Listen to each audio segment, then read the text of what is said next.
Welcome to Kabbalah Podcast, the Filipino version, Episode 12, Sina Adan at Eva. Nang ipinanganak at nahulog. Sa Episode 9, sinabi namin na ang huling yugto at ang pinakadakilang pagnanais na malaman ang kaisipan ng paglikha. Upang maunawaan ang kaisipan ng paglikha, kinakailangan na lumikha ng isang espesyal na patsup at iiral sa isang espesyal na mundo, kung saan maaaring pag-aralan ng patsup na ito ang kaisipan ng paglikha ng sarili nitong malayang pagpili. Ito ay kung papaano nabuo ang partsup ng Adam Harishon, bagamat hindi ipinanganak si Adam Harishon sa ating pisikal na mundo. Mabilis itong dinala dito at dapat nating sabihin, ibinagsak dito.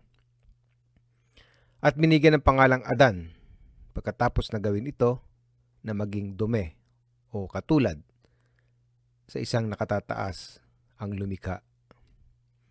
Kung iniisip mo kung nasaan si Eva sa larawang ito, nandoon siya. Sa Kabbalah, sina Adan at Eva ay dalawang bahagi ng parehong partsuf. Kapag gusto ng mga Kabbalis na bigyan din ang pagtanggap sa partsuf na ito, ang tinutukoy nilang ito ay bilang si Eva. At kapag gusto nilang tumuon sa mga kakayahan sa pagbibigay nito, tinawag nila itong Adan. Nalinlang sa pagkakasala. Si Adan ay isinilang sa mga daigdig ng Birya, Yetzirah at Asiya. Ngunit mabilis na itinaas sa Atzilut, kung saan ang lahat ng kanilang mga hangarin ay itinutuwid at gumagawa lamang upang ibigay sa lumikha. Sa mundo ng Atzilut, si Adan ay kumilos o tumanggap na may maliliit na pagnanasa. Ang mga natitiyak niyang magagamit niya sa altruistiko na may layuning magbigay sa lumikha. Sinabihan siya na magagawa niya ang anumang bagay hanggat hindi siya kumakain mula sa puno ng kaalaman na kumakatawan sa mas malakas na pagnanasa. Ang mga hindi magagamit ni Adan sa layunin upang ibigay sa lumikha. Sa puntong ito, si Adan ay itinuturing na banal, isang santo. Ngunit hindi niya alam ang kanyang sarili bilang hindi naiwastong mga pagnanasa. Ang hindi alam ni Adan ay inilagay siya sa halamanan ng Eden at pinahintulutan upang gumana sa kanyang maliliit na pagnanasa bilang isang halimbawa lamang ng kung paano siya dapat kumilos sa kanyang mga mas magaspang na pagnanasa. Kaya noong una siyang lumitaw, hindi niya alam kung paano haharapin ang mga ito at nagkasala. Nang nagpasya si Adan na subukang tumanggap na may layuning magbigay sa lumikha, nabigo siya at nais niyang tumanggap para sa kanyang sarili. Natuklasan niya na siya ay lubos na egoistiko sa mga pagnanasang iyon at itong bread of shame ay natakpan sa kanyang sarili. Sa kabalistikong mga tema, nalaman ni Adan na siya ay hubad, walang masa o screen upang takpan ang kanyang hubad o egoistikong pagnanasa. Ngunit ang espiritualidad ay hindi ligtas na mekanismo.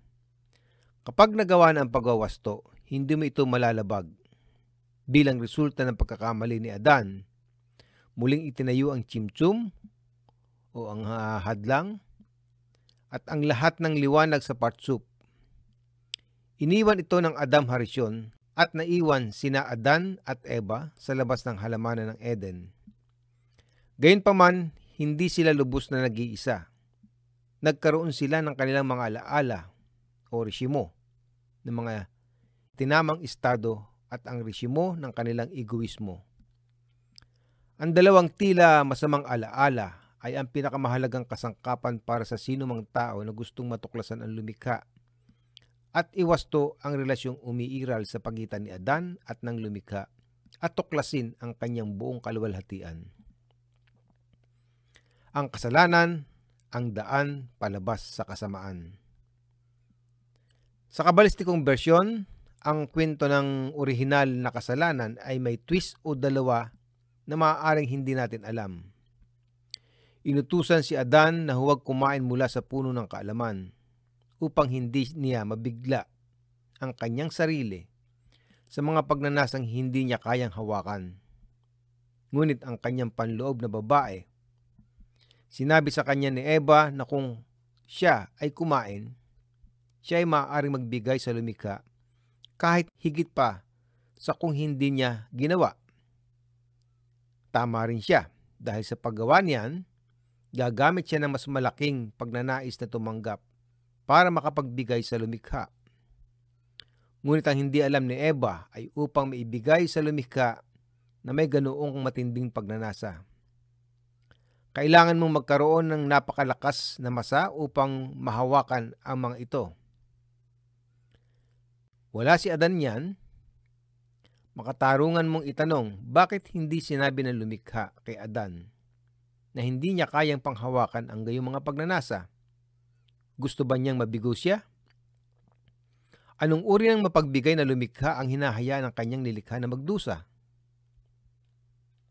Upang maunawaan kung bakit ginawa yun ng lumikha kay Adan, dapat nating alalahanin ang kaisipan ng paglikha. At ito ang talagang gusto ni Adan. Upang maituro kay Adan ang tungkol sa sarili niyang mga pagnanasa, kinailangan niyang ilantad ng may lalang sa kanya. At paano mo mailalantad ng isang pagnanasa sa isang tao nang hindi hinahayaang maranasan niya kung ano ang pakiramdam ng pagnanasa? Ito ay isang magandang lugar upang paalalahanan ang ating sarili na ang lahat ng Torah, ay 5 aklat ng Moses, at Kabala ay isinulat tungkol sa paglalahad sa mga espiritual na mundo, hindi sa ating mundo. Mula sa pananaw ng lumikha ay walang pinsalang nagawa ang kasalanan ni Adan dahil sa kanyang pananaw, isa lamang itong hakbang patungo sa pagtuturo sa sanglilikha kung paano tanggapin ang lahat ng nais niyang ibigay. Ang pinakadakila, ang regalong maibibigay sa atin ng lumikha ay ang kanyang mga kaisipan. Kaya iyon ang kailangan niyang ipakita sa atin.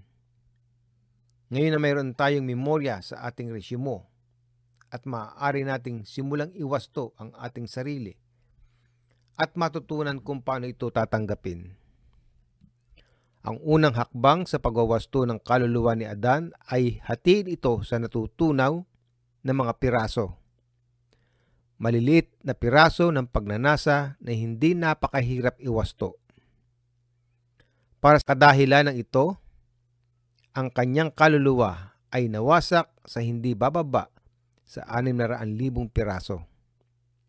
Ito ay patuloy na nabasag at naputol at ngayon ay mayroon tayong kasing dami ng mga piraso ng kanyang kaluluwa gaya ng mga tao sa mundo.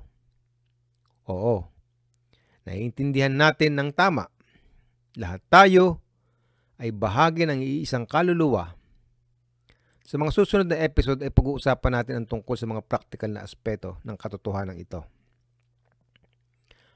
Ang paghihiwalay ay nangyari sa sumusunod na paraan nang ang lahat ng mga pagnanasa sa Adam Harishon ay may iisang hangarin na ipagkaloob sa lumikha. Sila ay nagkaisa bilang isa. Kapag ang intensyon sa mga pagnanasa ay nabaliktad sa isang layunin para sa kasiyahan sa sarili, ang bawat pagnanasa ay nadama ang sarili ng hiwalay sa iba at ang nag-iisang kaluluwa ay naging hati. Ang lahat ng kaluluwa sa makatwid ay mga karugtong ng pangkahalatang kaluluwa ni Adam, Harishon, literal na ibig sabihin ay ang unang tao. Mas nagiging egoistiko tayo. Mas mahirap itong iwasto ang bawat piraso ng kaluluwa at mas kailangan nating hatiin at maparami. Narito ang isang alegorya ni Balusalam na nagpapaliwanag sa prinsipyo ng paghahati.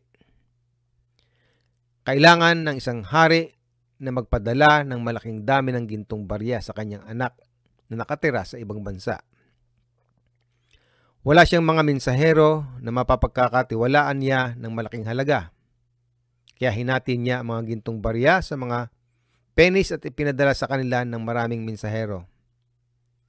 Ang bawat mensahero ay nagpasya na hindi sulit na magnakaw ng gayong hindi gaanong mahalagang pagnakawan at inihatid ito.